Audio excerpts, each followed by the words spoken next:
સાબરકાંઠા જિલ્લાના હિંમતનગર તાલુકાના રાયગઢથી અડપોદરા રોડ ઉપર 2 દિવસ પહેલા રાત્રિના સમયે એક દીપડો જોવા મળ્યો હતો। ત્યારે આ ઘટનાનો વિડીયો વાયરલ થતાં વન વિભાગ દ્વારા તપાસ હાથ ધરવામાં આવી હતી। વન વિભાગે પુષ્ટિ કરી છે કે આ વિડીયો 2 દિવસ જૂનો છે। તો મળી આવતી માહિતી અનુસાર રાયગઢથી અડપોદરા રોડ પર રેલવે સ્ટેશન વિસ્તાર નજીક ઝાડીઓમાં દીપડો જોવા મળી આવ્યો હતો। ત્યારે એક કાર ચાલકે દીપડાનો વિડીયો પોતાના મોબાઈલમાં કેમેરામાં કેદ કર્યો હતો, જે બાદમાં સોશિયલ મીડિયા પર વાયરલ થવા પામ્યો હતો। તો માહિતી મળતા જ વન વિભાગની ટીમે તે વિસ્તારમાં પેટ્રોલિંગ હાથ ધર્યું હતું, પરંતુ દીપડો ફરીથી જોવા મળ્યો નહોતો। તો તેમણે જણાવ્યું હતું કે આ વિસ્તાર જંગલની નજીક હોવાથી દીપડો રોડ તરફ આવી ગયો હોઈ શકે છે, જો કે પેટ્રોલિંગ દરમિયાન તેની હાજરી જણાઈ રહી નથી।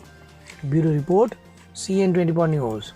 હવે જુઓ દેશ દુનિયાની તમામ ખબરો તમારી આંગળીના ટેરવે। ઉઠાવો મોબાઈલ અને Google Play Store પરથી ડાઉનલોડ કરો અમારી CN24 ન્યૂઝ મોબાઈલ એપ।